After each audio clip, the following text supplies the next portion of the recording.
What's up, YouTube? Welcome to the Coffee Pod. My name is Chishu Zed. Drink the coffee, it'll make you feel better. When the party's over and it's time to leave Chad and find a beta male. No more wasting time. Let's get it. Let's talk about how one of the most difficult things you'll ever do is leaving the man you love for the man you know you deserve. Okay. Story time. When I was in my 20s, I dated a guy who made me want to create wedding hashtags out of our names. Before I fell asleep at night, I thought about all the ways we were perfect for each other, how we were both only children, how we were both weird, but like in the same way, and most importantly, how he made me feel. Because this was the guy who one night, as I was apologizing for crying over God knows what, turned to me and said, "Anna, you don't have to be sorry because life isn't about being perfect, it's about being real, and don't you think that would have made a great line in our wedding that never happened?" And the thing is, all of the above was true and real, but the following things were also true and real. That he was the kind of guy who brought me to a sports bar and decided to ignore me all night and talk to some random 50-year-old dude instead. That he was the kind of guy who got so drunk one night that he couldn't really understand I meant it when I said no means no. And most importantly, that he was the kind of guy who was always halfway in and halfway out. And if I'd been more honest with myself, I would have realized that last point a heck of a lot sooner. Because here's the thing, ladies, loving a man does not mean he's your man forever, and most of the guys you'll date and fall in love with will break your heart, and that's okay. What's not okay is staying in a relationship where you feel seen 50% of the time, and the other 50% you're wondering why your boyfriend would rather talk to some random 50-year-old dude in a bar instead of you. So if I could go back and tell my 20-something self one thing, it would be this. Learn to leave even if it means you'll be alone for a little while. Learn to leave even if it means you're gonna hate the next 10 dates you go on. And learn to leave not because you don't love him, but because you know someone else can love you so much better. All right, guys, you heard it for yourself. The main message here is when you have to leave the man that you love for the man that you deserve. I think at the heart of this message, it's a pretty good message, right, to women when it comes to dating, because I talk and have spoken about women's modern mating strategy, which is spending majority of their 20s, like she said, chasing after men who they try to lock down, who often just see him for sex, really, and just a good time. And when they get into their 30s, a lot of them, after they've hit the wall, a lot of them, after they've had kids, now they're looking for the man that they deserve. If a woman who is younger, in her 20s, does listen to this message and was honest with herself, she would attract better quality men. I do believe that. But here's the reality. The reality is that leaving the man you love for the man you know you deserve, though it may sound romantic, really means you couldn't lock down the man you truly wanted, AKA the man was actually out of your league and was trying to show you that he really wasn't interested in you, right?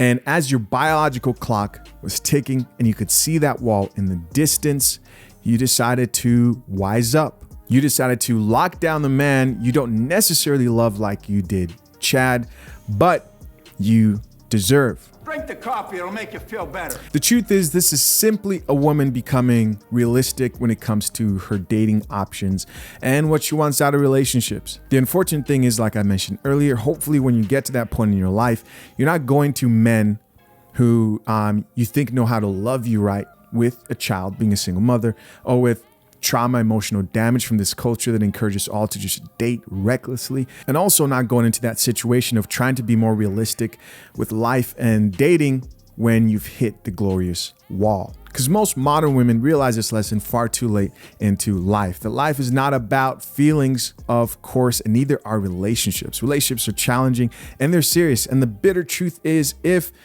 that guy, right, the man you loved with all your heart, if Tyrone, if Chad truly did feel the same way about you, he would have been serious. Chances are he was just sticking around long enough to bust the cheeks. He had no intentions of actually marrying you, being serious in a relationship, which is why a lot of women who'll be on dating apps, they'll be like, oh, I have plenty of options. No, you have plenty of options of men who would smash, right? Or men who would entertain fun with you and excitement. But of course, it's no surprise that this lady in this video said in her 20s she thought this way, but when life gets serious, you start to value other things. And hopefully the damage isn't too great. Now, do some women actually genuinely learn, mature, and understand that, like, hey, this man was exciting and he made me feel like I was in some Hollywood romance movie, but that's not real life. Real life is about commitment and building a family. Yes, some do, but those women are the minority. Majority of women who come to this point or relate to this video are really in a place of desperation. 40 years old, alone, can't find anybody. I need to stop chasing these men who keep playing with me. Time to be more realistic with my options, which is why I say, man, if a woman heard this who's younger, this could help her out a lot. But what will happen? Most of them will fight for The men they know, they don't treat them well, right? And then once you say, hey, you should have picked better when they're single moms and they're dealing with drama and trauma, they'll be mad at you and say, well, I didn't know. I didn't know any better. As always, we're going to check out some of these comments. Let's see what the people have to say. First comment here comes from a woman, and it says, I left and it was so hard. It still is, but I want the kind of love that I never have to question, and I won't settle for less. Next comment here says, just left a 3-year relationship because I knew he couldn't fill all parts of me. He gave me everything he could, but it wasn't enough. I still love him. Here it looks like we have somebody who's maybe wants a little bit too much. Next comment says, but we've been together for 11 years. Damn. He's my daughter's father. There you go, guys. Right? With a sad face, 50% thing really hit home. There you go. Here's a woman who's not only stayed 11 years with the guy who she thinks isn't the best for her, but she's also had a child with that guy. You can't go after this and try to go find somebody who's gonna love you correctly, right? I mean, you can, you're just gonna have a hard time. Another woman here says, okay, nothing I experience is unique. I don't know what that means. So the next comment here from a woman reads, I'm just too comfortable in my relationship now. At some point, I fear I may be waiting to fall out of love. Just too comfortable in my relationship. One thing I didn't mention that I was gonna say, or maybe I did, but I'm gonna say it again, is when you go through all these different guys as a woman and you settle down with somebody who is good for you, basically just, you know, AKA a healthy relationship, a lot of women will leave those men eventually because, again, they got into those relationships not because they accept the reality that life isn't about some Hollywood romance movie, but because they're like, oh, let me find a man who I deserve. And you don't love him as much as the last guy, and it's not as exciting, but relationships aren't about feelings and excitement and love 24/7, right? It's not like the movies. And you have women like this who are like, oh, I'm getting bored and I want to leave the relationship. I deserve better, which is the danger of women not really realizing how relationships in life really work. Another woman responded back to that chick, encouraging her and said, I've seen too many of my friends settle into comfortable but unsatisfying relationships. You deserve better. Probably a single chick telling her she deserves better because she's waiting for better while her friends are in comfortable relationships. So listen, women today just need to be grateful that they're able to find a guy, right, who will have them. Next, the chick responded back to her and says, you're right about being unsatisfied. I definitely am not getting what I want, but the attachment is something I struggle to cut off. And then the other chick responded and says, I totally get that. Just got to think in 5 years, is it going to be the same, or are you going to look back and wish you broke it off 5 years ago and save time? She goes on to say, I have one friend who's been with her guy for 8 years, mostly unsatisfied. From my point of view, they've just been suspended in time, no change, good or bad. Next comment here says, I kid you not, this came at the perfect time. It was a sign. And finally, another comment here from another gentleman says, is there really someone better? How can you be sure and confident? What's really weird here, guys, is, of course, as expected, the women in relationships are unsatisfied, probably because they don't think they're getting treated like queens, and maybe they're in marriages. What's happened is they're the ones who are responding the most to these comments. It's kind of conflicting with the main message of a woman who's with a man who doesn't necessarily take her seriously.